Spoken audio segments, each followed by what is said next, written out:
Olá, meu amigo, minha amiga, bem-vindos ao Portal do José, sempre abordando temas que você não vê pelos meios de comunicação. Se você chegou agora, se inscreva que você estará na companhia de mais de 57 mil pessoas que, em pouco mais de 4 meses, estão fazendo do nosso portal um espaço de reflexões, de debates e de apontar luzes em meio a essas trevas que a gente está vivendo no nosso país, né?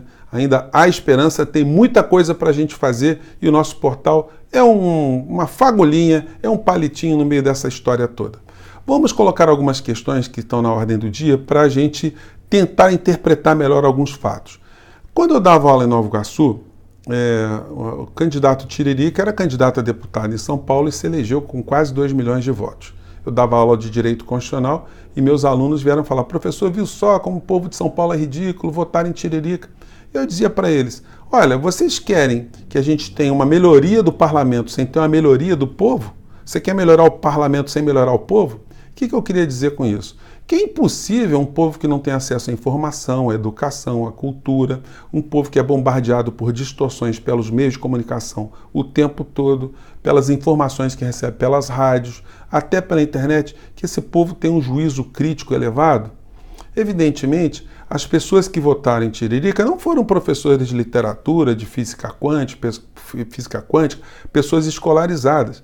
De fato, o perfil desse eleitor é o perfil de uma pessoa descrente com a política, é alguém que votou como em sinal de protesto, que votou para colocar uma pessoa lá dentro do parlamento que causaria algum tipo de incômodo. Eu até costumo brincar, né, que o Tiririca traiu os seus eleitores, porque ele está sendo um parlamentar correto. E o que explica a eleição de Bolsonaro aqui no Brasil? Bom, o que explica esse caldo de cultura ou de não cultura aqui no Brasil. Grande parte do eleitorado votou justamente por não crer mais na política como uma ferramenta de transformação da realidade.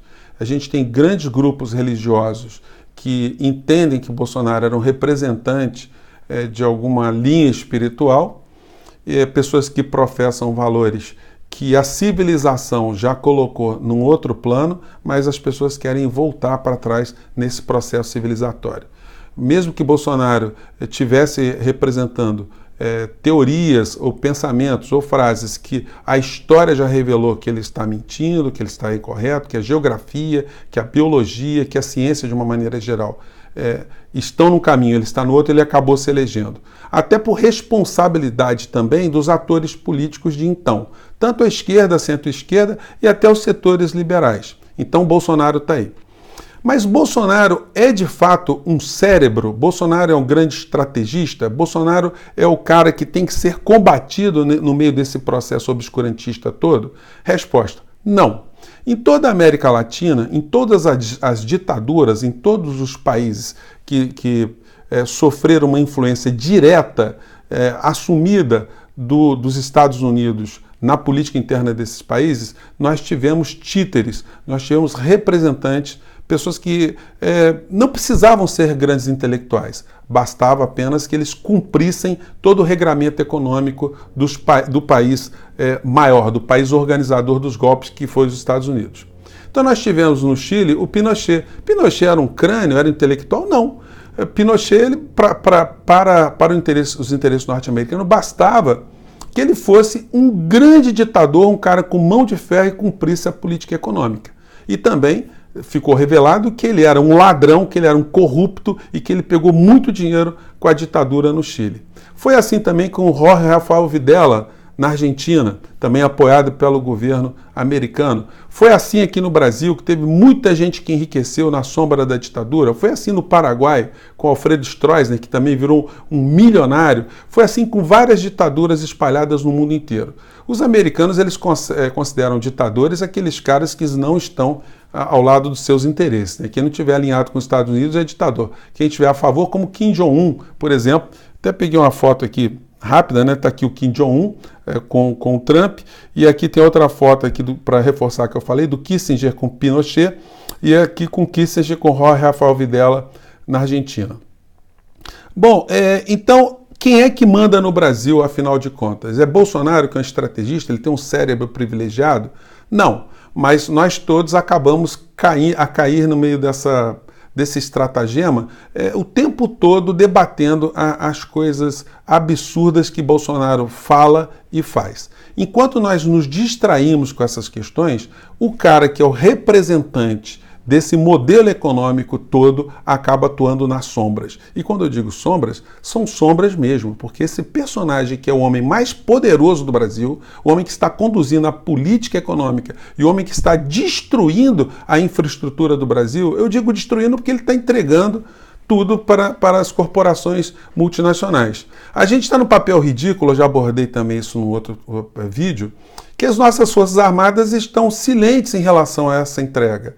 Vocês imaginam o seguinte, a Marinha Brasileira ela serviria para proteger a nossa zona marítima toda de algum tipo de usurpação. As nossas torres de petróleo, enfim, as nossas embarcações. Para que vai servir a Marinha do Brasil se vai virar tudo plataforma da Shell, da Texaco, da Exxon, enfim, de tudo quanto é multinacional? Para que nós teremos as Forças Armadas aqui no Brasil se toda a infraestrutura nossa está sendo entregue para os interesses estrangeiros? A Embraer, a Eletrobras, Petrobras, todas as empresas que foram constituídas não pela iniciativa privada, mas com o sangue e o suor do povo brasileiro. Que agora Paulo Guedes, esse personagem obscuro, porque até 2018 ninguém nunca tinha ouvido falar nesse personagem, que nunca contribuiu em nenhuma prefeitura do Brasil, nenhum governo do estado e nunca deu um alfinete para o nosso país, agora é o homem que está entregando com a boca cheia tudo aquilo que ele não ajudou a construir. Esse homem tem uma única passagem também em alguma estrutura econômica estatal que foi justamente lá no Chile para privilegiar os interesses norte-americanos, os interesses de corporações norte-americanas para a mão de poucos. O que aconteceu na América Latina depois dessas ditaduras todas foi a concentração de riqueza na mão de poucos e a socialização de miséria e falta de direitos sociais para muitos. A mesma coisa, aquele mesmo modelo que só foi possível ser implementado nesses países, com muito sangue, muita tortura, muita morte, está sendo agora aplicado no Brasil, ou se tenta praticar agora no Brasil, com esse verniz de uma democracia. Democracia essa questionável, porque é a democracia da família mais rica do Brasil, que é a família Marinho, que tem apoiado esse governo implicitamente, porque esse governo é o governo que está atendendo aos interesses dessas corporações. Ontem no Jornal da Globo, eu peguei aqui essa fala do Rodrigo Maia, que toda hora virou garoto propaganda. O tripé hoje da entrega do Brasil está em Paulo Guedes, Rodrigo Maia e Alcolumbre, o presidente do Senado, o presidente da Câmara e o ministro da Economia. Só para lembrar, o discurso é muito hipócrita, porque Bolsonaro fez um discurso contra a política, que só tinha bandido e tal. No entanto, vocês veem, por exemplo, o DEM, que é o partido de bandidos, teve todos os deputados votando na proposta de Guedes. O MDB, outro partido também complicado, teve todos os deputados votando a favor da reforma. O PL, um partido implicado em tudo quanto é escândalo de corrupção, apoiando também o governo Bolsonaro e a reforma da Previdência. O PP, a mesma coisa, envolvido em tudo quanto é falcatrua, todos os deputados votaram a favor. E o PSDB, todos os deputados federais também votando nas medidas de Paulo Guedes. A família Marinho, o Jornal Globo, todos os meios de comunicação estão apoiando a reforma da Previdência. Olha que ato falho que Rodrigo Maia cometeu ontem nessa entrevista. Os empresários também, não estou puxando todos, eles foram muito patriotas na Previdência. Olha só, os empresários foram muito patriotas na reforma da Previdência, ou na Previdência. Muito. Mas eles não são atingidos pela Previdência. Mas eles não são atingidos pela Previdência, né? É bacana, né? Você ser patriota com os direitos do cidadão brasileiro alheio, né? Alheios. O que a gente quer ver agora é o mesmo patriotismo na reforma tributária.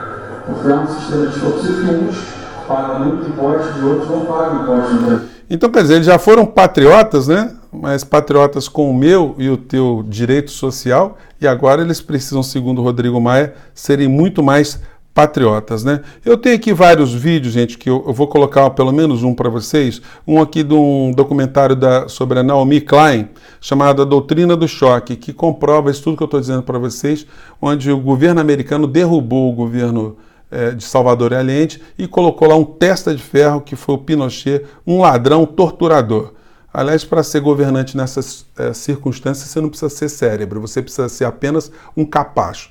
Por isso que a gente fica muito entristecido quando vê o presidente do Brasil sendo um vassalo, sendo puxa-saco, sendo uma pessoa subserviente, uma pessoa que se coloca numa posição humilhante em relação ao presidente da principal potência econômica do planeta. Dentro desse aspecto, inclusive, a gente consegue a explicação por que os Estados Unidos tentam impor na Venezuela o Juan Guaidó. O Juan Guaidó também não é nenhum cérebro, não é estrategista, não é uma pessoa com grande representação, mas se ele atende aos interesses econômicos dos Estados Unidos, é esse homem que eles querem ver lá. Bolsonaro se encaixou como uma luva nesse processo todo no Brasil. E nós acabamos ficando distraídos com essa história porque a gente fica dirigindo todas as nossas flechas contra Bolsonaro por conta dele ser essa figura que distrai a plateia, enquanto Paulo Guedes e a estrutura do poder no Brasil estão entregando o Brasil sem que a gente consiga entrar num debate, sem que a gente consiga fazer grandes resistências. Gente, eu fico por aqui, espero ter jogado luzes sobre algumas questões hoje, espero que vocês reflitam, que vocês conversem com seus amigos e que vocês tenham essa consciência. Bolsonaro é apenas o biombo, o que está por trás é muito pior. E contra essa situação é que a gente tem que estar cada vez mais ligados, tá bom, gente? Um grande abraço, até o próximo vídeo. Tchau.